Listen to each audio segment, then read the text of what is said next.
I once had a beautiful life, my own business, respect in the community, a house I dreamed of, and a son I was proud of. Now all I have left is the money from selling the business and the house. And you know what? They don't think I owe even that to myself, but to luck.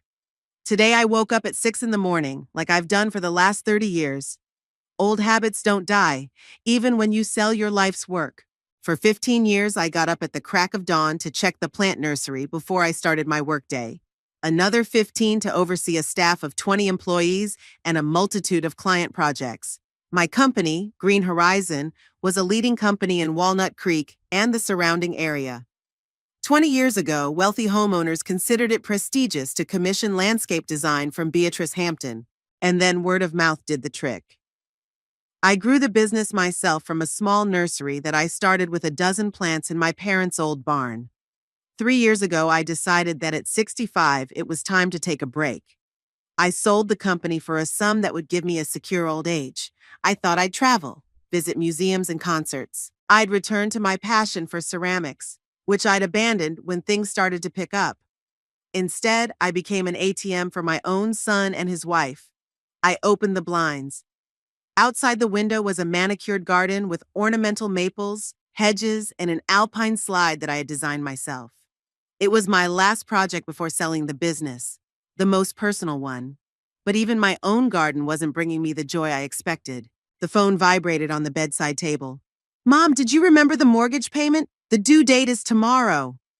Lawrence, my only son, whom I'd raised alone after his father decided family life wasn't for him. This message didn't even begin with a greeting, just a reminder about money. 3 years ago, Lawrence met Shiva, and I thought he'd finally found his soulmate. He'd always been a soft, compromising boy. I worried that he would never meet a woman who would appreciate his kindness. Shiva seemed perfect, beautiful, confident, with ambition. I was so happy for them that when they talked about buying a house, I didn't hesitate to offer to pay the down payment. "It will be my wedding present," I said at the time. What I didn't specify was that the wedding gift was not to turn into monthly mortgage payments. But somehow it did. First, they asked for help, just this month, because Lawrence was waiting for a promotion and Shiva was moving to a new job. Then there was a temporary financial hole because of roof repairs. Then Shiva wanted a new car because her co-workers drive these. I reread my son's message and put my phone away.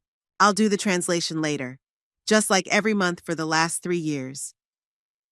The aroma of freshly brewed coffee wafted from the kitchen. My coffee maker was programmed for 6:30, another habit from a past life. I went downstairs, poured myself a cup, and sat at the kitchen table overlooking the backyard. This was my morning routine.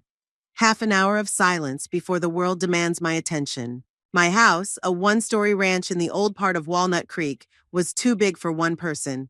4 bedrooms, 3 bathrooms, a living room with a fireplace, and a spacious kitchen.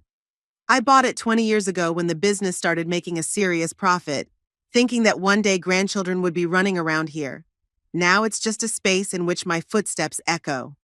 Lawrence and Shiva live in a new neighborhood on the other side of town. A big 2-story house with 3 bedrooms, a hot tub, and a home theater. Too big and expensive for a young couple with no kids, but Shiva insisted. "We need space for the future," she said then. "A future I'm paying for." The phone vibrated again, this time a message from Shiva. "Beatrice, the girls and I are going to the spa next weekend. Could you wire me some money? I want to surprise them and pay for everything." The girls are her co-workers at the advertising agency, where Shiva works as a digital marketing manager. Young women with perfect hair and flawless manicures who look at me like a museum piece when we happen to cross paths. I've seen pictures of them on Shiva's social media accounts. They regularly go out to restaurants, spas, and exhibitions. And I seem to be paying for some of that entertainment. I set the cup on the table with such force that the coffee spilled out onto the tablecloth. I didn't answer it. Instead, I opened the bank app on my tablet. In the last 3 months, I'd transferred nearly $80,000 to Lawrence and Shiva. Mortgage, car insurance, new living room furniture, a vacation to Hawaii. The list was endless, and that wasn't counting the small expenses that Shiva periodically asked me to cover. I closed the app and took a deep breath. When had this started? When did I go from being the mom my son was proud of to the ATM machine they use? After my divorce from Lawrence's father 30 years ago, I vowed my son would never need anything. I worked 16 hours a day building a business, denying myself everything so he could get the best education possible. Private school, summer camps, college without student loans. I wanted him to have opportunities that I didn't have. Lawrence grew up kind and caring. He always called, came over for Sunday dinners, helped with heavy bags. But after he met Shiva, something changed. At first, imperceptibly. He started calling less often, canceling our appointments more often. Then his concern turned into condescension. Mom, are you sure you can handle this on your own? You shouldn't be gardening at your age. Maybe you should sell the house and move to something smaller. And then the hints about money started. At first cautious. Mom, you realize we're just starting out. It's hard for us. Then more direct. Mom, you don't need all this money from the sale of the business. You're alone and we're building a family. Shiva was more direct. During one of the rare dinners at their house, she asked how much I got for the company. When I dodged the question, she laughed. Beatrice, we are a family. We shouldn't have secrets from each other. That evening, after her third glass of wine, she said something she had probably been thinking for a long time. You're just lucky to have this business. You can't build something like this nowadays. There's too much competition. You've come to the right place at the right time. Lawrence didn't say anything, didn't defend me, didn't remind my wife of the years of hard work, the sleepless nights, the risks I'd taken, about how I'd bounced back after the economic crisis of 2008, when luxury services like landscaping were no longer a priority for most clients. That night I cried for the first time in years. A knock on the door snapped me out of my memories. I looked at the clock. 8 in the morning. Who could have come so early? Lawrence stood on the doorstep wearing a suit and carrying a briefcase. He looked tense. Mom, I've been calling you. Why didn't you answer? I looked at the phone. 3 missed calls. I'm sorry, I was thinking. Is something wrong? He walked past me into the house without waiting for an invitation. Did you see my message about the mortgage? Yeah, I was going to make the transfer today. He exhaled a sigh of relief and sat down at the kitchen table. Can you do it now? The bank sent a reminder. I sat down across from him, feeling the irritation building inside me. Lawrence, did you come at 8 in the morning to ask me to wire money? He shrugged with the carelessness he'd had since marriage. I'm on my way to work. Your house is on the way. Thought it would be easier to stop by than to call. Easier for who? He didn't notice the bitterness in my voice. Mom, you know what the market is like right now. Accountants are being laid off everywhere. This is the 3rd round of layoffs at my company. I'm lucky I'm hanging in there. What about that promotion you were talking about last year? He looked away. Thomas got it. He has more experience. Is that why you and Shiva decided to go to Hawaii? To celebrate you not getting the promotion? It was Shiva's idea. She said I needed to relax and get my strength back. Besides, it was our wedding anniversary. I looked at my son in silence. When did he become so, unresponsive? So indifferent to how I felt? You know, Lawrence, I've been through some tough times in business, too. There were times when I didn't know how I was going to pay for your school next month. But I never asked my parents for money. I found solutions. You always mention that. He grumbled. Your hard road to success.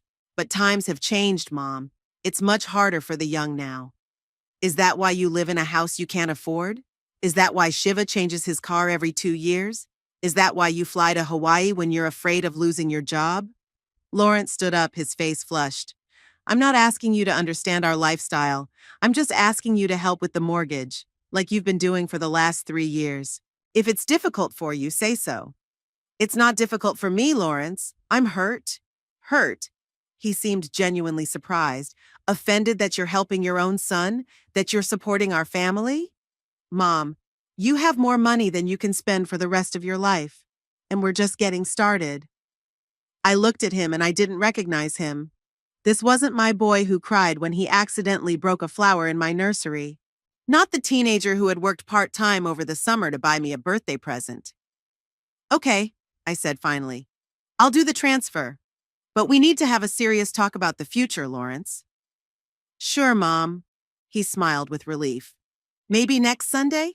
Come to our house for dinner. Shiva's making his signature lasagna. I knew Shiva had never made lasagna in his life. They order it from the Italian restaurant on the corner of their street. But I nodded. Lawrence kissed me on the cheek, hurriedly, formally, and left. I sat at the table for a long time, staring at the cooled coffee and thinking about how it had come to this. In the evening, I got a text from Shiva reminding me about the money for the spa weekend. And a picture. Her and her girls from last time. Shiva in the center, in a silk robe with a glass of champagne, the others around her like an entourage. She looked happy, confident, as if the whole world belonged to her. In a way it did, at least the part of it that I was paying for. I opened my account and checked my balance. The numbers on the screen confirmed that I could live comfortably for years to come.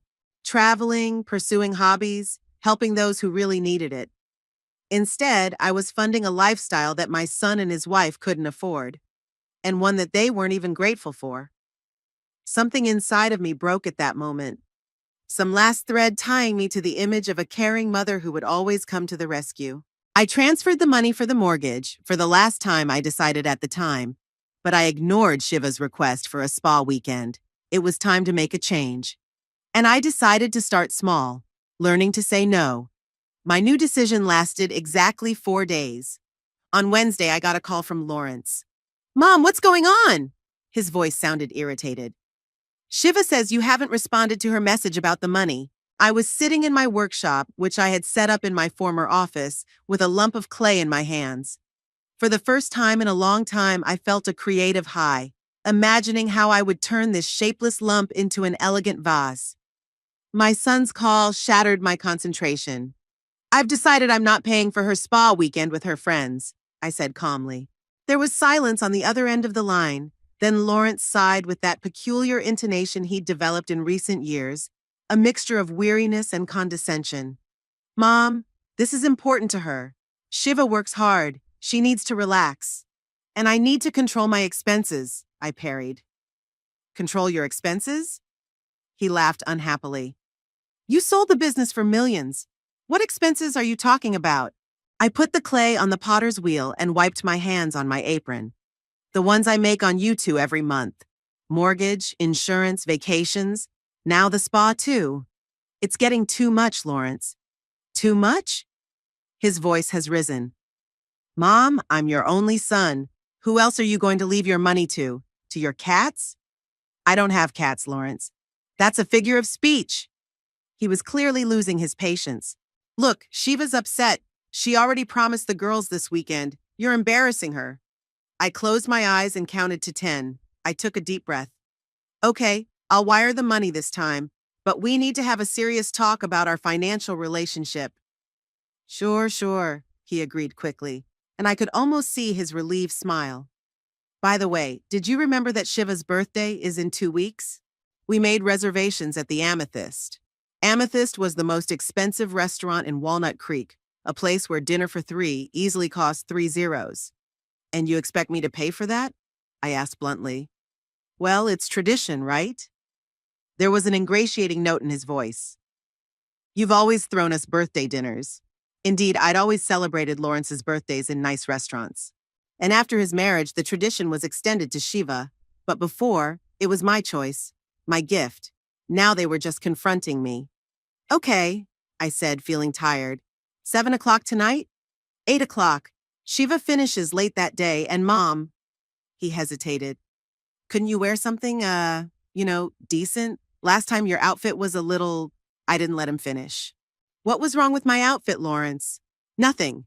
It's just that Shiva says in a restaurant like this, you have to match the atmosphere. You know how she has an eye for detail." I remembered my outfit from the last dinner, an elegant black dress I'd bought at a boutique on Rodeo Drive on a trip to Los Angeles 5 years ago. A dress from a famous designer that cost more than Shiva's monthly salary. But apparently it wasn't fancy enough by her standards. "I'll think about your offer," I said coldly. "Bye, Lawrence." After this conversation, I could not go back to work with Clay. My hands trembled with restrained anger. I transferred the money to Shiva enough for a week's vacation, let alone a day at the spa, and went out into the garden, hoping that working with plants would calm my nerves. The next 2 weeks passed in tense anticipation. Shiva gave no thanks for the money, but posted dozens of photos of her spa weekend on social media. Some of them showed champagne and treatment bills, some with 2 zeros carelessly left on the tables next to the glasses. She wanted everyone to see how expensive her lifestyle was. The day before the planned dinner, Lawrence stopped by my place after work. It was a Thursday, an unusual time for a visit. He was usually too busy on weekdays. "Mom, do you have a minute?" he asked, shuffling nervously from foot to foot in the hallway. I led him into the kitchen and offered him coffee. He declined. "I wanted to talk about tomorrow night," he started, avoiding my eyes. "Shiva is really looking forward to this dinner. She is turning 32, a milestone." "Why 32 is a milestone?" I was surprised. "Well, it's an important age for a woman." He was obviously repeating someone else's words. "Anyway, I was wondering, could you get her something special this year?" I raised an eyebrow. "Special?" "Yeah, you know." He finally looked at me. "She really likes the earrings at the jewelry store on Main Street, the ones with the diamonds and sapphires." I knew that store. I knew what kind of earrings she was talking about. They started at $15,000. "Lawrence, are you asking me to buy your wife earrings for $15,000? Actually, they cost $18,000, he corrected me. "But that's not a problem for you, is it? You always said you wanted me to be happy, and Shiva will be very happy." I looked at my son and didn't recognize him. Where was the boy who cried when he spent my $20 on a video game without asking? That teenager who worked part-time during the summer so he wouldn't have to ask me for money for a new bike? "What are you going to give her yourself?" I asked. He blushed slightly. "Yeah, I have plans, but you know our situation, Mom. I can't afford such expensive gifts." "Is that why you want me to give them? You were going to give something anyway, weren't you?" He shrugged. "So why not something she'd actually like?" I shook my head slowly. "Lawrence, I'm not buying those earrings. I'd already agreed to pay for dinner at the Amethyst, and that was enough." His face changed, becoming stiffer. "You're getting stingy, Mom. Money changes you." "No, Lawrence. What changes me is the way you and Shiva treat that money, as if it's your right to spend what I've earned all my life." "Earned?" he snorted. "Let's be honest. You got lucky with this business. You were in the right place at the right time. You can't build something like this now." I heard Shiva echoing in his words.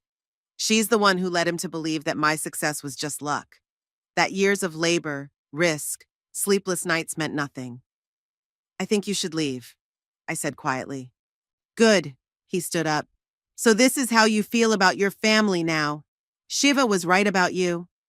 "What exactly did Shiva say about me?" I stood up too, feeling the blood rush to my face. "That you were jealous of her youth, her beauty, her successful career. That it's hard for you to see me love another woman more than you." I stood there, stunned by those words. They hurt more than any insult. "Is that what you think of me? That I'm jealous of your wife? Aren't you?" He looked at me with defiance. "You're always criticizing her, judging our lifestyle, refusing to help." "Refuse to help?" I couldn't believe what I was hearing. "Lawrence, I'm paying your mortgage, your cars, your vacations, your spa days. What else do you call help?" "It's not about the money, Mom." He raised his voice. "It's about your attitude. You're giving, but you look like you're doing me a favor. You don't even try to get to know Shiva better, to be friends with her."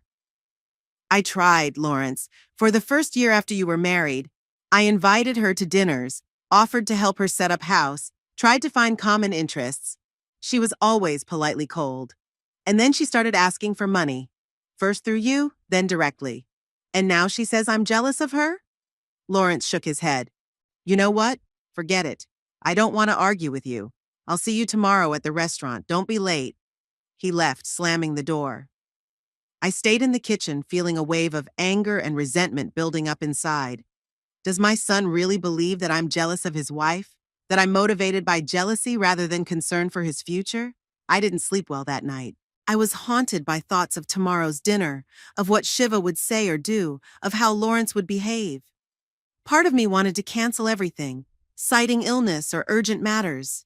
But the other part, The part that had built a business from scratch and never backed down in the face of adversity, knew I had to go and face it head on. In the morning, I went to the mall and bought a new dress. Navy blue with silver trim, elegant and expensive. May Shiva not be able to pick on my appearance. I also bought a gift for her, a silk scarf from a famous designer. Not the 18,000 earrings, of course, but a decent gift. In the evening, I spent more time than usual on my makeup and hair. I wasn't going to give Shiva an excuse to make condescending comments about women of a certain age who stop looking after themselves. She liked to make such remarks in Lawrence's presence, ostensibly in jest. The mirror reflected an elegant woman with silver strands in her carefully styled hair, a straight posture and a proud look. A woman who had built a successful business, raised a son, and deserved respect. So why did I let them make me doubt myself? I picked up my phone and dialed the number of an old friend, Eleanor. We hadn't spoken in months, not since she'd tried to warn me that Lawrence and Shiva were using me. "B?" Her voice sounded surprised. "It's so good to hear from you." "Hi, Ellie," I smiled, feeling warm at the sound of her voice. "I'm sorry I haven't called in a while." "It's okay. I know you've been busy. With your family." There was no judgment in her tone, but I heard the unspoken question. "Actually, that's what I wanted to talk to you about. It's Shiva's birthday tonight. We're going to Amethyst. And you're paying for dinner." It wasn't a question. "Yes," I sighed. "The usual." "B?" She paused, searching for words. "Remember what I said last time, about them taking advantage of your kindness?" "I remember." I sat down on the edge of the bed. "You were right. I just didn't want to see it." "And what's different now?" I told her about the recent events, the spa weekend, the earrings, what Lawrence had said. "Did he really say you were jealous of Shiva?" Eleanor was indignant. "That's ridiculous. You're 10 times more successful, intelligent, and interesting than that upstart." Her encouragement warmed my soul. "I'm tired, Ellie. Tired of feeling like an ATM machine. Tired of being disrespected, of my own son looking at me as an obstacle to his happiness. So, tell them that. Tonight, at dinner. I don't want to ruin Shiva's birthday." "Was she worried about your feelings when she asked for 18,000 earrings?" I remained silent as I pondered over her words. "What do you suggest? Be yourself, B. The woman who made the suppliers tremble if they didn't fulfill the terms of the contract. The one who never let a client fall behind on a payment. The one who built a business from scratch and sold it for millions. Stop playing the role of the obedient mommy who forgives everything." Her words hit something deep inside me. When did I become so soft, so fearful, so dependent on my son's approval? "You're right," I finally said. "Today will be different." "That's my girl." I could hear the smile in her voice. "Call me tomorrow and let me know how it went." After talking to Eleanor, I felt energized. She reminded me of who I really was, not just Lawrence's mother, not an ATM for Shiva, but Beatrice Hampton, a woman who was never afraid to stand up for herself. I walked over to my dresser and opened the jewelry box. I pulled out the diamond earrings and necklace I'd bought myself after a particularly successful year in business. They complemented the new dress perfectly. Let Shiva see that true success looks like this. At 7:30, I left the house and got into my car, not new, but a well-maintained premium sedan. On the way to the restaurant, I thought about the evening ahead. How much longer am I going to put up with disrespect? How much longer am I going to let them use me? And most importantly, what am I going to do about it? The answer came when I parked outside the Amethyst. I wasn't going to take it anymore. Tonight would be a turning point in our relationship. They're either going to start treating me with respect or they're going to stop getting my help. There will be no other options. With that thought in mind, I walked into the restaurant ready to meet my son and daughter-in-law face to face. The Amethyst restaurant glowed with purple and silver hues. High ceilings, crystal chandeliers, and the soft sounds of jazz created an atmosphere of luxury. A maitre d' in an impeccable suit met me at the entrance. "Good evening, madam. Do you have a reservation?" "Yes, under the name of Lawrence Hampton." He checked his clipboard and smiled. "Your company is waiting for you. Let me show you to your table." We walked through the main hall, past tables occupied by wealthy Walnut Creek residents. I noticed a couple of local business owners who had been my clients in the past. They nodded politely at me. Lawrence and Shiva sat at a table in the corner overlooking the patio. Shiva looked stunning in a champagne-colored dress, her hair gathered into an elaborate updo, her makeup flawless. Lawrence sat next to her in a dark suit and blue tie that had been my present last Christmas. "Mom, you're late," Lawrence said instead of greeting me, glancing at his watch. "Just 5 minutes, dear." I smiled and turned to Shiva. "Happy birthday, Shiva. You look beautiful." I held out a neatly wrapped gift to her. She took it with a polite smile but didn't open it. "Thank you, Beatrice. You too. Looking good for your age." I ignored the shot and sat down at the table. The waiter came over immediately, offering the menu and wine list. "We've already chosen the wine," Shiva said, pointing to a bottle in a silver ice bucket. "Lawrence, why don't you pour your mom one?" I glanced at the label. It was Montrachet Grand Cru, one of the most expensive white wines in the world, clearly not something Lawrence and Shiva could afford on his accountant's salary. Lawrence filled my glass, then Shiva's, and finally his own. Shiva raised her glass for a toast. "To me and my special day," she smiled. We took a drink. The wine was excellent, but the thought that they had chosen it, knowing that I would be paying for it, kept me from enjoying it. "So," Lawrence began awkwardly, "how was your day, Mom?" "Productive," I replied. "I worked on a new ceramic vase, getting back into my old hobby." "Pottery?" Shiva pursed her lips. "Isn't that a little too mundane? A lot of people in my agency are into contemporary art, abstract painting, installations. Ceramics is one of mankind's oldest arts," I replied calmly. "There's something therapeutic about creating something functional and beautiful from a simple piece of clay." "I understand," she nodded. "At your age, it's important to have soothing activities." The waiter came over to take the order. Shiva studied the menu slowly, stopping at the descriptions of the most expensive dishes. "I'll have the foie gras as an appetizer," she began. "Then the lobster with truffle sauce and gratin potatoes on the side." Lawrence ordered oysters and Kobe steak, the second most expensive dish after the lobster. I opted for the asparagus cream soup and baked sea bass, delicious but relatively inexpensive. "And another bottle of this wonderful wine," Shiva added, pointing to the Montrachet.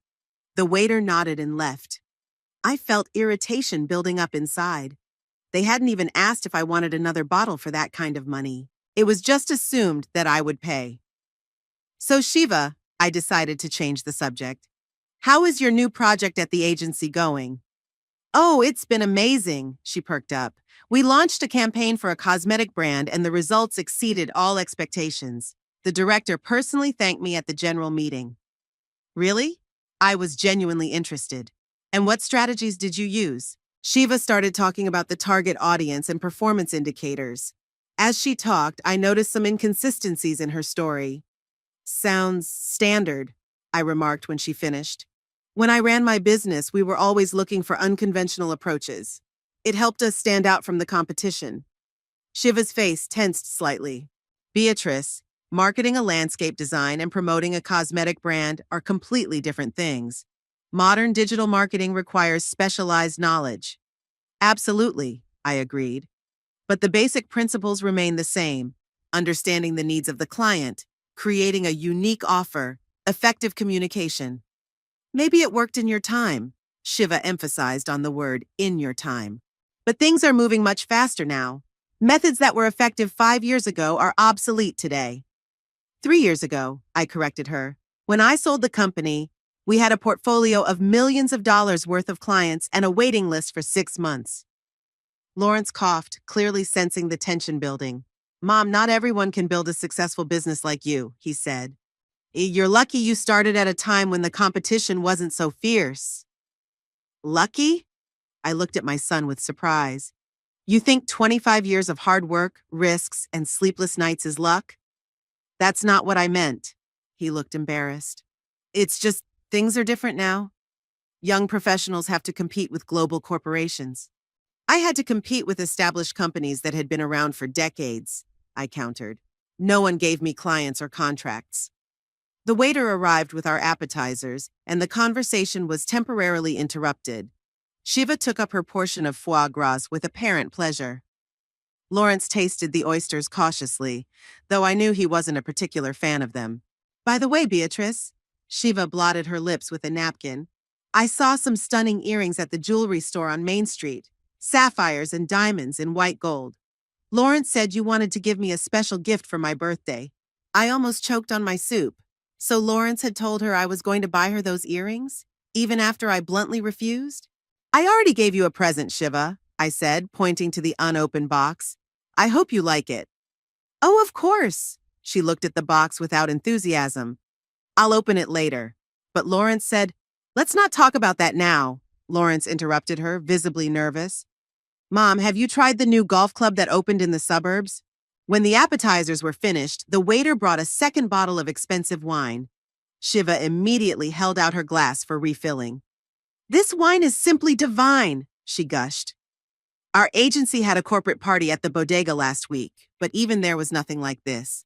Our main courses arrived with theatrical presentation. Shiva's lobster was huge on a bed of exotic vegetables, drizzled with a thick sauce with visible chunks of black truffle. Lawrence's steak was served on a heated stone slab with an assortment of miniature garnishes. My sea base looked more modest, but the flavor was delightful. Dinner continued in a tense atmosphere. Shiva made remarks that teetered on the edge of propriety. Lawrence tried to smooth over sharp edges, and I tried to maintain my dignity. When it was time for dessert, Shiva chose the most expensive one on the menu, chocolate soufflé with gold foil and rare cognac. Lawrence ordered a cheesecake with truffle honey. I limited myself to an espresso. Beatrice, you're not ordering dessert? Shiva was surprised. At your age, you don't have to watch your figure so much. I prefer coffee after dinner, I replied calmly. It's an old habit. When the desserts were served, Shiva took out her phone and started taking pictures of her soufflé. For Instagram, she explained. My followers love that kind of content. How many followers do you have? I asked out of politeness. Almost 5,000, she smiled proudly. Mostly professionals from the marketing and design industry, a quality audience. Impressive, I said, though the number was pretty modest for someone who called herself an expert in digital marketing. And do you have a social media account, Beatrice? Only Facebook to keep track of old friends, I replied. I prefer real communication to virtual. Of course, she nodded with a slight chuckle. Your generation has always valued traditional ways of communication. I felt my patience running out. All evening, Shiva had methodically tried to humiliate me. My age, my experience, my accomplishments. And Lawrence sat by and let it happen. You know, Shiva, I said, sipping my espresso, I've noticed an interesting trend. The less confident a person is in their own accomplishments, the more they tend to belittle the accomplishments of others. Her eyes widened slightly, but she quickly regained her composure. That's a very interesting observation, Beatrice. And I've noticed that people often cling to past successes when their present isn't as fulfilling. Shiva, Lawrence began warningly, but she ignored him. It must be hard, she continued, looking me straight in the eye, to live alone, with no family around, no job that once defined you, just existing day in and day out with no real purpose. Shiva! Lawrence raised his voice, but she raised her hand, stopping him. No, darling, I'm just trying to understand. How does it feel, Beatrice? She leaned forward, a challenge in her eyes. How does it feel to be a failure? The word hung in the air like a slap. Lawrence froze with his mouth open. There was a vacuum around us. The sounds of the restaurant faded away, and it was just the three of us, and the insult thrown in my face. I felt a wave of anger rise up inside me, but with it came a strange calm. It was as if I could finally see the situation with clarity. I slowly put the cup back on the saucer and looked at Shiva. Then I shifted my gaze to Lawrence, who sat with his eyes down, unable to meet my gaze. My son, who had allowed his wife to insult her own mother. And then I smiled, calmly, with dignity. I smiled the way I smiled at clients who tried to dictate terms to me without realizing who was really in control. How does it feel to find out that this loser won't be paying your bills anymore? Now it was Shiva's turn to freeze with his mouth open. Lawrence raised his head, his face expressing a mixture of shock and disbelief. What? What do you mean? He muttered. Exactly what I said. I continued to smile, feeling the weight lift off my shoulders with each word. No more mortgage payments, no more spa weekends, no more vacations in Hawaii, no restaurant bills with wine at $800 a bottle. You can't be serious, Shiva laughed nervously, but there was worry in her eyes. Why not? I shrugged. You said it yourself. I'm a loser, a lonely old woman with no purpose in life. Why do you need my help? Why do you need loser money? Mom, that's not what she meant, Lawrence began, but I raised my hand to stop him. No, Lawrence, that's exactly what she meant. And you know what? She helped me realize something important. I really was a failure because I let you two use me, because I was paying for a lifestyle you couldn't afford, because I was hoping to buy your love and respect. This is ridiculous! Shiva tried to maintain her arrogance, but her voice trembled. Your family. Families help each other. That's right, I nodded. Families help, but families also respect each other, appreciate. They thank each other. When was the last time you thanked me, Shiva? When was the last time you, Lawrence, didn't call me to ask for money? They were silent, and that silence was more eloquent than any words. You're on your own from now on, I said firmly, pulling out my wallet. I'll pay for this dinner because I promised, but this is the last time. You can't do that, Shiva blurted out, her face contorted with anger. You can't just give up your son. I am not giving up my son, I replied calmly. I refuse to be your ATM. Mom, please, Lawrence finally spoke, his voice trembling. Let's not make any hasty decisions. She didn't mean it. No, Lawrence, exactly. I stood up, placing the card on the table. The waiter will be here soon, and I have to go. You can't just leave, Shiva almost shouted, attracting the attention of the neighboring tables. We'll go bankrupt without your help. Do you realize that? Maybe you should have thought about that before you called me a loser. I gave her one last smile. Have a nice evening, and happy birthday again. I turned and walked toward the exit, ignoring Shiva's indignant exclamations and Lawrence's confused pleas to come back. I woke up the next morning with an unusual sense of lightness. It was as if overnight someone had removed from my shoulders the heavy backpack I'd been carrying for years. The first thing I did was mute my phone, knowing that Lawrence would call when he realized I was serious. And he did call. 6 missed calls in the time it took me to shower and make breakfast. 2 from Lawrence and 4 from an unknown number that I was sure belonged to Shiva. I didn't bother calling back. Instead, I sent my bank manager an email asking her to cancel all automatic payments to my son's account. I poured myself a cup of coffee and stepped out onto the back porch. The morning was clear, sunny, birds were singing in the garden, the breeze lightly swaying the branches of the Japanese maples I'd planted 5 years ago. I sat down in the wicker chair and for the first time in a long time just enjoyed the moment. The phone vibrated again. This time there was a message from Lawrence. Mom, we need to talk. Please call me back. I put the phone away. I needed time to gather my thoughts, to make sure I wouldn't back down at their first attempt to manipulate me. Around noon, the doorbell rang. I knew exactly who it was, but I looked through the peephole anyway. Lawrence stood on the doorstep, pale and anxious, wearing the same shirt as yesterday. It looked like he hadn't slept well. I opened the door, but didn't invite him in. Mom, he began, and his voice sounded strained. We need to talk about yesterday. I'm listening, I answered calmly. He looked around as if hoping I would invite him in. When he didn't, he shifted uncomfortably from foot to foot. You're not serious about stopping the help, are you? It's just, emotional reaction to Shiva's words? I'm dead serious, Lawrence. His face has changed. There's fear in his eyes. But Mom, you can't. We have mortgages, loans. We were counting on you to help us. That's exactly the problem. I crossed my arms over my chest. You took my money for granted. No gratitude, no respect. And Shiva made it clear yesterday that she thought the world of me. That's not what she meant, he exclaimed. She was upset, had too much wine. Lawrence, I interrupted him, there is truth in wine. Shiva said what she really thinks, and you know it. He lowered his head, unable to object. Please, can I come in? It's cold standing on the threshold. I hesitated. Part of me wanted to slam the door in his face, like he did when he left after our fight a few days ago. But I'm not like him. I stepped back, letting him into the house. We made our way into the kitchen. I offered coffee, more out of habit than out of a desire to buy him a drink. He accepted, though it was obvious he didn't care for coffee. Mom, he started again when I placed the cup in front of him. I realized things got out of hand yesterday. Shiva shouldn't have said what she said. But you know how she is, impulsive, emotional. She didn't think. Did you? I asked her directly. When she insulted me, your mother, did you think to stop her? To protect me? He looked away and that was the answer. Yeah, I was shocked. I didn't expect her to say that. Really?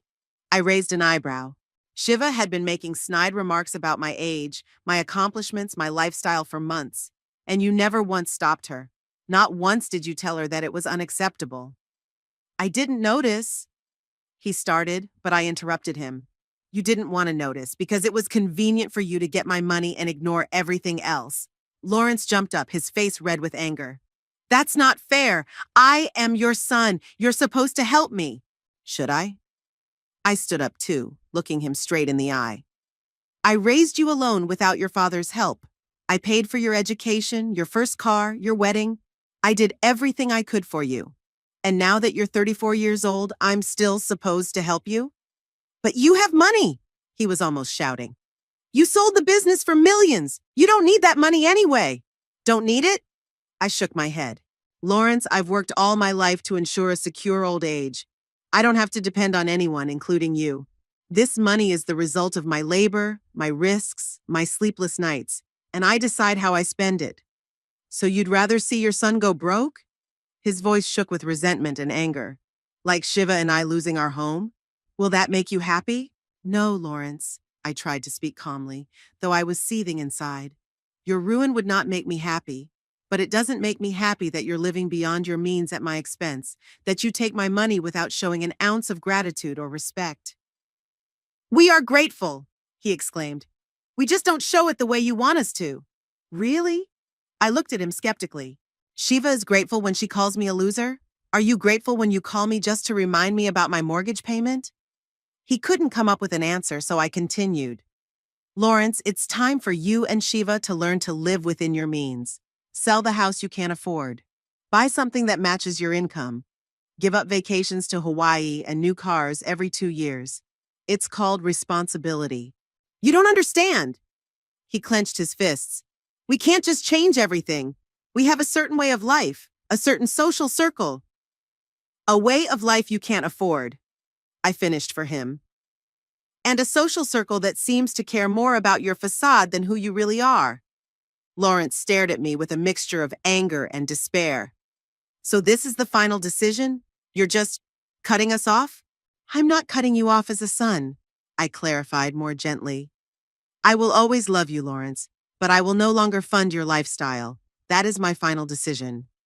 He stood motionless for a few seconds, then turned abruptly and walked out of the kitchen. I heard the front door slam, and through the window I saw him almost jogging toward his car. I sank into a chair, feeling a mixture of sadness and relief. It had been a difficult conversation, but a necessary one. I knew this was just the beginning, that Lawrence and Shiva wouldn't give up so easily, but I also knew that I wouldn't back down again. The rest of the day passed in a strange silence. No calls, no messages.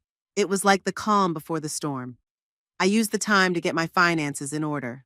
I canceled all automatic payments to Lawrence's and Shiva's accounts, closed the credit card they sometimes used, and made a list of all the money I'd given them over the past 3 years. The figure came out to be an impressive over $300,000. Money that could have gone to my travels, hobbies, charity, anything but funding their excesses. That evening, as I was preparing dinner, another doorbell rang. This time it was Shiva standing on the doorstep. She looked flawless as always. Perfect hair, makeup, stylish outfit, but her eyes were cold. Beatrice. She didn't waste time on greetings. We need to talk. Come in. I opened the door wider. I preferred to deal with everything at once rather than stretch the confrontation over weeks. Shiva walked into the living room but didn't sit down.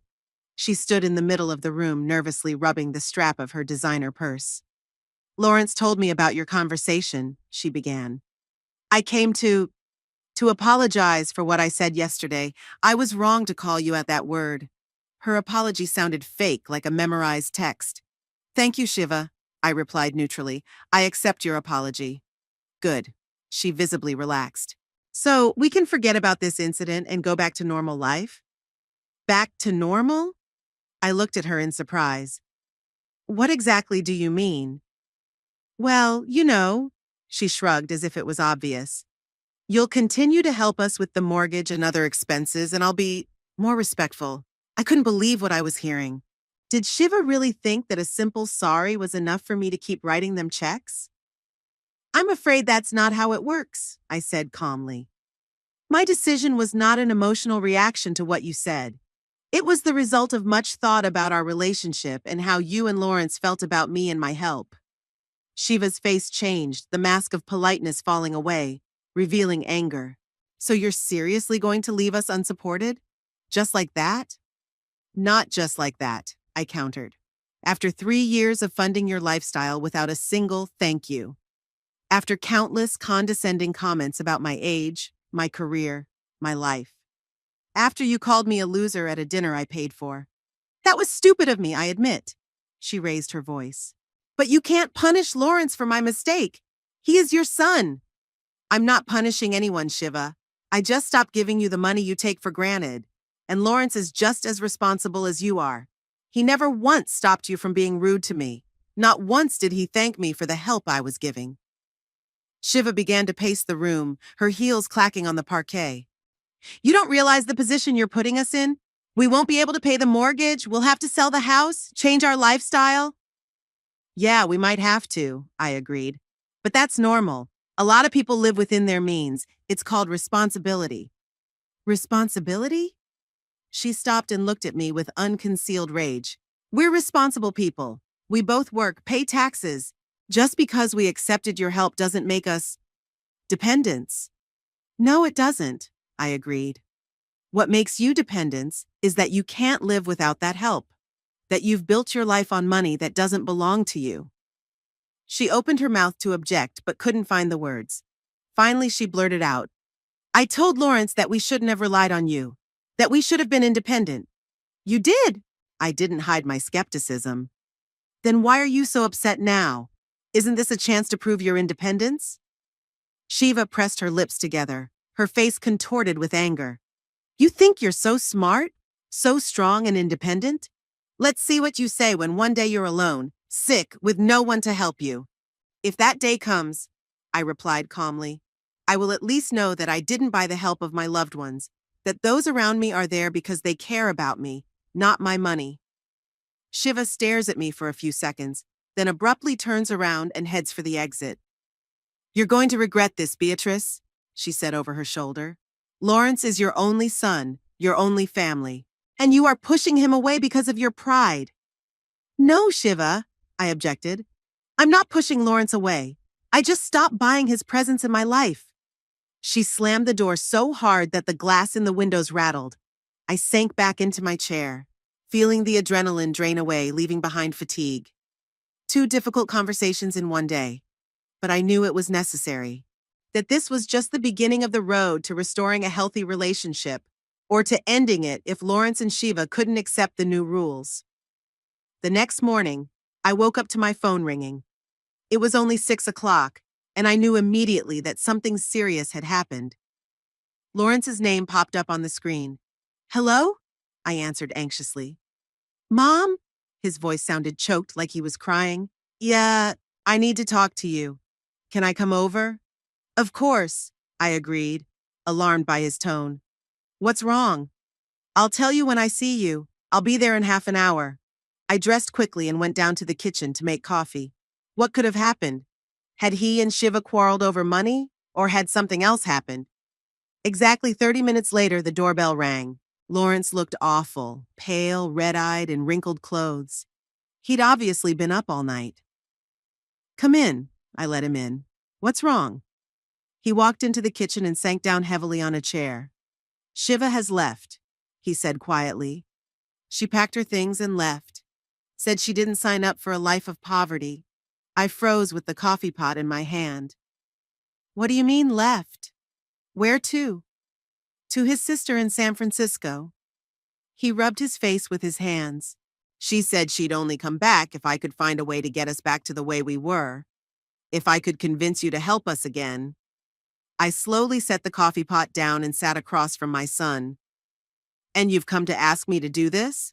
I asked bluntly. He looked up at me with a look of confusion. I don't know why I came here, Mom. I don't know what to do. Shiva says it's all your fault. That you're purposely ruining our marriage because you're jealous of her. And you believe that? My voice was quiet but firm. Lawrence was silent for a long time, staring into the space in front of him. Finally, he shook his head. Noon too. I don't. I know that He hesitated, searching for words. I used you, Mom. Took your money without thinking about how you felt. I let Shiva speak disrespectfully to you. And now I'm paying for it. His words surprised me. I hadn't expected such a confession, such sudden honesty. Lawrence. I touched his arm gently. I didn't mean to ruin your marriage. I just wanted you to learn to live on your own. To respect me and my help. I know. He nodded without raising his eyes. But Shiva, she's used to a certain way of life. She's not ready to give it up. Are you? I asked him straightforwardly. Are you ready to live within your means? He was silent for a long time, then shrugged. I don't have a choice, do I? Without your help, without Shiva's paycheck, I can barely pay the mortgage, let alone everything else. You could sell the house, I suggested. Buy something more affordable, a fresh start. And lose Shiva. He grinned bitterly. She had made it clear that she wouldn't come back if we sold the house. Then maybe you should consider whether she really loves you and not your lifestyle, I said softly. Lawrence looked up at me with a look full of pain. You never loved her, did you? Not true, I objected. I wanted to love her. I wanted her to be part of our family, but she never gave me a chance. From the beginning, she only saw me as a source of money, not a person. He didn't argue, and that was more eloquent than anything I could say. What am I supposed to do now, Mom? He asked helplessly. I can't lose Shiva. I love her. It's your decision, Lawrence, I replied gravely. I won't tell you how to live your life, but I won't change my decision about financial aid. It's not healthy, not for me, not for you. He nodded, though it was obvious that it wasn't the answer he was hoping for. I understand. It's just, I'm scared, Mom. Scared of losing everything I have. Lawrence, I took his hand. You won't lose everything. You'll lose the house you can't afford. A car you can't afford. Perhaps a wife who loves those things more than you. But you'll find yourself. Your strength. Your independence. He looked at me questioningly, but didn't object. We sat in silence while the untouched coffee cooled. Finally, Lawrence stood up. I have to go. To think about all this. Of course. I got up too. You can always come and talk, Lawrence. I'm your mother and I love you. That's not going to change, whether I pay your bills or not. He smiled weakly, and for a moment I saw in him the boy I had raised. Kind, sensitive, smart. The boy who had gotten lost somewhere along the way to adulthood. Thank you, Mom, he said quietly, and left. I stood at the window watching his car pull onto the road.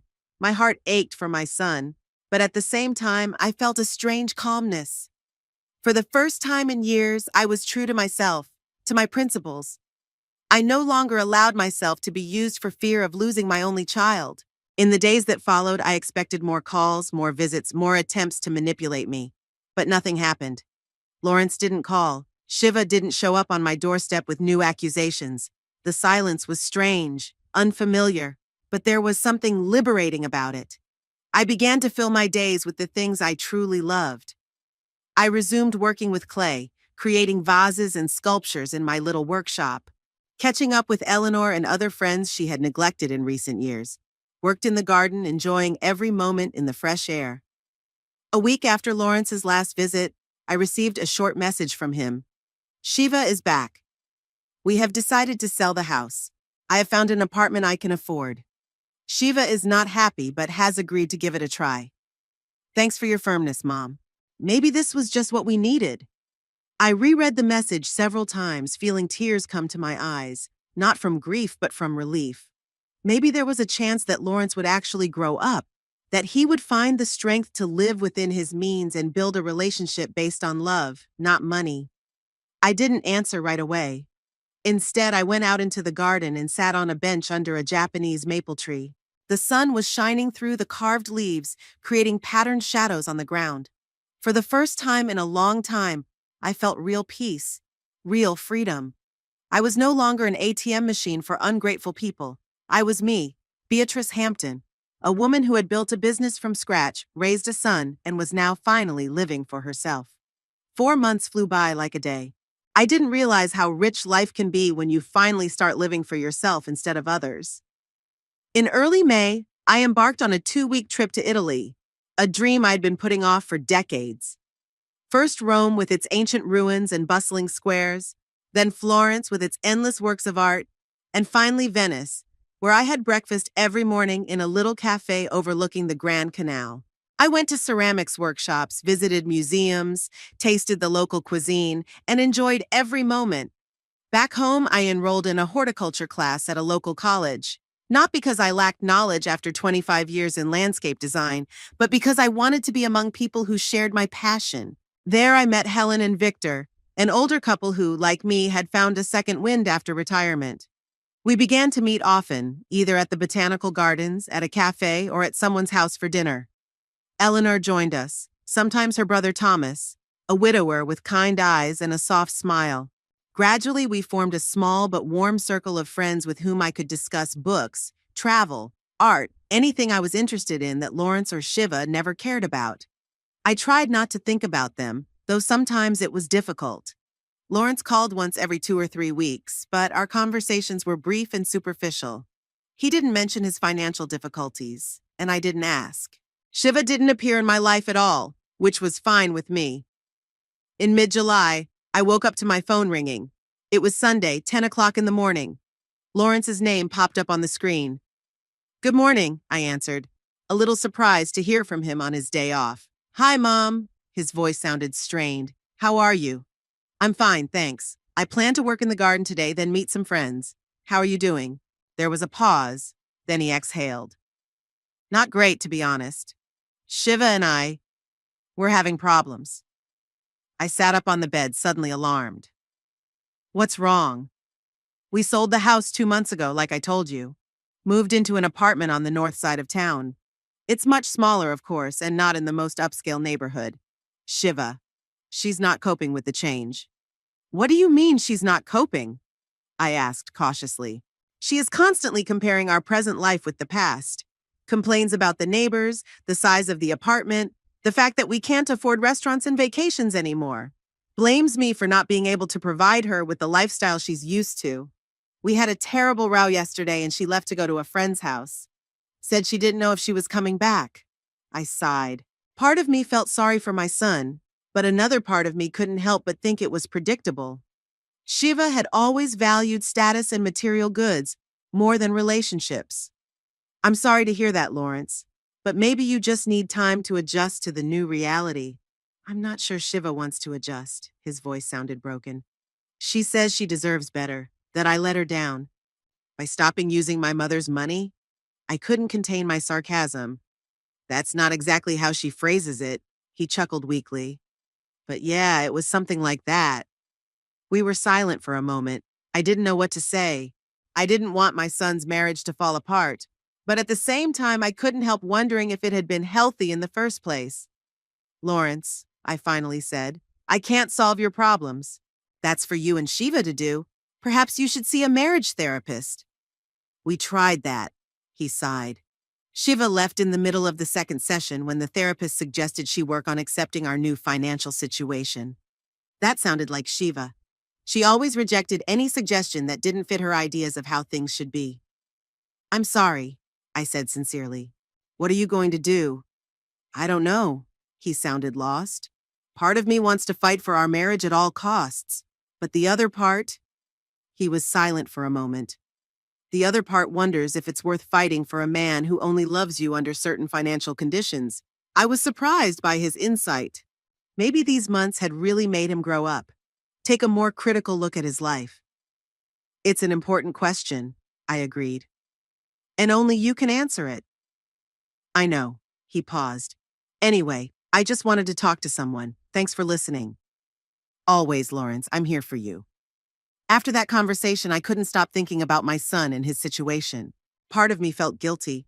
If I'd kept funding them, maybe their marriage wouldn't have been jeopardized. But the other, more rational part of me realized that I would have only delayed the inevitable. Sooner or later, the truth about their relationship would have come out anyway. A week after that conversation, the doorbell rang. I wasn't expecting company and was surprised to see Shiva on the doorstep. She didn't look as flawless as usual. Makeup was minimal, her hair was in a simple ponytail, and her clothes were practical rather than fashionable. Shiva. I didn't hide my surprise. What do I owe you? May I come in? She asked, her voice sounding less confident than before. I led her into the house and we walked into the living room. Shiva sat down on the couch, looking around nervously, as if she were here for the first time, even though we used to have family dinners in this house. Beatrice, she began, picking her words. I've come to apologize for everything that happened, for the way I behaved. I sat down across from her, watching her face carefully. Shiva was never sincere in apologizing, and I doubted this time was an exception. It's unexpected, I said neutrally. The last few months have been difficult, she continued. Losing my house, moving into an apartment, changing my lifestyle. It's made me rethink a lot of things, to realize what's really important. And what is important, Shiva? I asked her bluntly. She sighed, looking at her hands. Family, relationships, those things that money can't buy. I remained silent, waiting for her to continue. The words sounded right, but something in her tone made it hard for me to believe they were sincere. I was wrong to treat you the way I did, she looked up. Wrong to expect you to pay for our lifestyle. Wrong to call you that word at dinner. I want you to know that I'm truly sorry. Thank you, Shiva, I replied. I appreciate your words. But I have to ask, why now? Why did you decide to apologize after 4 months? She tensed slightly, but quickly regained her composure. As I said, the last few months have been a time of reflection. I miss being a family, what we used to have. We never had a real family relationship, Shiva, I objected softly. Right from the beginning, you saw me only as a source of finance. We were never close. It's my fault. She lowered her eyes in feigned remorse. And I'd like to change that. Start over. Maybe we could have lunch together once in a while. Get to know each other better. I stared at her carefully, trying to read her true motives. And then she made a mistake. Her gaze slid around the room for a moment, lingering on the antique clock on the mantel, the paintings on the walls, the expensive vase on the coffee table. I could almost see the catalog of valuables taking shape in her head. Shiva, I said calmly, let's be honest with each other. You didn't come to restore family relations. You came because you hope I will start funding you again. Her face contorted for a moment, but she quickly pulled herself together. That's not true, Beatrice. I really want us to be a family. And that's why you threatened to leave Lawrence if he didn't find a way to restore your old lifestyle, I asked bluntly. She flinched, clearly not expecting me to know that. Lawrence, he told you about it? Her voice grew colder. Yes, we talk sometimes. He is my son, after all. Shiva tightened her lips, the mask of benevolence beginning to fall away. Then you must understand how hard it is for him, how hard it is for both of us. We've lost our home, our status, our friends. Real friends don't disappear when you move to a smaller apartment, I said. You don't understand, she shook her head. In our circle, a certain status is important, a certain way of life. Maybe you should reconsider your circle, I suggested. Find people who value you for who you are, not what you have. She looked at me with ill-concealed irritation. Lawrence and I can separate, do you realize that? She finally said. Your son will be unhappy, and it will be on your conscience. This is it, the last card, manipulation through guilt. If you break up, Shiva, it won't be because of me, I said firmly. It will be because your relationship is based on material values and not on love and respect. How dare you? She jumped up, her face contorted with anger. You know nothing about our relationship. I know enough, I said calmly. I know that you are threatening to leave my son if he doesn't provide you with a certain standard of living. I know that you didn't come here to apologize, but to try to manipulate me. And I know you don't love Lawrence the way he deserves. Shiva stood with her fists clenched, her face pale with rage. You're going to regret this, Beatrice. When Lawrence is alone, when he's unhappy, remember it's your fault. If you really love him, you will stay with him whether you live in a mansion or an apartment, I replied. If you don't, maybe it's better for him to find out now instead of through years of pretending. She stared at me for a few more seconds, then turned abruptly and left the room. I heard the front door slam, and through the window I saw her walking briskly to her car, the inexpensive small car that had replaced her old luxury sedan. I sank into the chair, feeling a strange mix of emotions: pity for my son, who would probably lose his wife, anger at Shiva for her manipulations, but most of all, the peace of knowing that I had done the right thing by not falling for her tricks. 2 days later, Lawrence called me. His voice sounded tired but strangely peaceful. Shiva's gone, he said without preamble. She packed her things and went to her sister's in San Francisco. She said she was going to file for divorce. I'm sorry, I said sincerely. You okay? Strangely enough, better than I expected, he paused. The last few weeks had been awful. Constant fighting, accusations, threats. I've been living on a powder keg. And now that she's gone, I'm relieved. Is that a bad thing? No, I said softly. It means your relationship is no longer healthy. Maybe it never was. She came to see you. It wasn't a question. Trying to convince you to start helping us again. Yes, I didn't deny it. And she was very unhappy when I refused. He sighed. That's what I thought. She came back very angry, yelling that you were destroying our family out of jealousy and greed. That I had to choose between her and you. And you did. I told her I wasn't going to choose. That she is my wife and you are my mother, and I want both of you in my life. But I also told her that I wouldn't ask you to finance us again. That we need to learn to live within our means. And she didn't accept that. I finished for him. She didn't. She said I was weak, that I couldn't stand up for her, that I couldn't give her the life she deserved. He grinned bitterly. You know, at some point I realized she was right. I really can't give her what she wants, and maybe it's better for both of us. I was surprised at his maturity, his ability to look at the situation objectively despite the pain. What are you going to do now? I asked. First, I'm going to get my finances in order. I can pay the rent myself, without her salary. Maybe I'll look for a new job, something with better prospects. Maybe I could come over for dinner on Sunday, if you don't mind.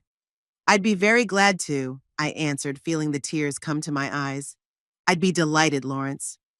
2 more months passed after that conversation. September had turned the leaves into bright colors, and my garden looked like an artist's palette. I had recently returned from a trip to New England, where I had enjoyed the beautiful scenery and small towns with white churches and cozy cafes. Lawrence came over for dinner every Sunday. At first, our meetings were a little strained. Too many unspoken resentments and disappointments stood between us. But gradually, we found our way back to each other. We talked about his job. He had actually found a new one with better pay and growth prospects. My travels, the books we were reading, the news. He never asked for money, never hinted at financial hardship. And I watched him grow more confident, more relaxed each week. It was as if he had shed the weight he had carried for years. The weight of pretending, of living beyond his means, of the constant stress of having to maintain the facade. The divorce with Shiva had gone surprisingly smoothly. She wanted to end things quickly and move to Los Angeles, where she was offered a job at a major advertising agency. Lawrence didn't contest her demands for property division, the little they had left after selling the house and paying off debts. One Sunday evening, as we sat on the veranda with glasses of wine, inexpensive but nice, watching the sunset, Lawrence suddenly said, "You know, Mom, I have to thank you." For what? I wondered. For being firm, for not giving in to my manipulations, for making me grow up, even when I resisted with all my might. I stared at him, not believing my ears. This wasn't the spoiled boy who demanded money for earrings for his wife. This was a man who could admit his mistakes and learn from them. It wasn't easy, I admitted. Part of me wanted to just give you everything you asked for, just to make you happy. But I realized that real happiness couldn't be bought. You were right, he nodded. The whole time we were living on your money, I wasn't really happy. I constantly felt inadequate, unable to provide for my family on my own. And the more you gave, the worse I felt. Why didn't you ever talk about it? Because it was easier to take than to admit my inadequacy, he shrugged. And Shiva, she fueled it, convinced me that it was okay to take money from you, that you were going to leave it to me as an inheritance anyway, so why not use it now? I nodded, finally understanding the dynamics of their relationship. And now? Are you happy now? He hesitated, looking at the sunset. Not really. Divorce is painful, even if the relationship was unhealthy. But I feel, the potential for happiness. Like a door to a new life has opened in front of me. A life that belongs to me, not created by someone else's money. I squeezed his hand, feeling my heart fill with pride. My son was finally becoming the man I'd always hoped he would be. Strong, independent, able to learn from his mistakes. That evening after Lawrence left, I sat on the veranda for a long time, reflecting on the months that had passed. About the path I had traveled from a woman who allowed herself to be used by others to a man who could stand up for his own boundaries and principles. I thought about the money I had spent on myself instead of giving it to Lawrence and Shiva, about the travels that enriched my experiences and broadened my horizons, about new friends who valued me for who I am rather than what I can give, about a renewed passion for ceramics that brought me so much joy. But most of all, I thought about the inner peace I had found, about being able to wake up every morning with a sense of self-worth, knowing that I am living according to my values, freedom from manipulation and guilt. Over dinner 4 months ago, Shiva asked me, "How does it feel to be a failure?" Sitting on the veranda of my house, watching the stars appear in the evening sky, I smiled. Now I knew the answer. I was not a failure. I was a woman who had built a successful business, raised a son, who was finally finding his way despite the odds, created a circle of sincere friends, and lived a full, fulfilling life. A woman who found the strength to say no to toxic relationships and yes to self-respect. And that feeling was priceless. It couldn't be bought with money or gotten through someone else's approval. It came from within, from realizing my own worth and dignity. I took a sip of wine and raised my glass in a silent toast to my new life, to the freedom I had found, to the inner peace that was worth every second of the struggle.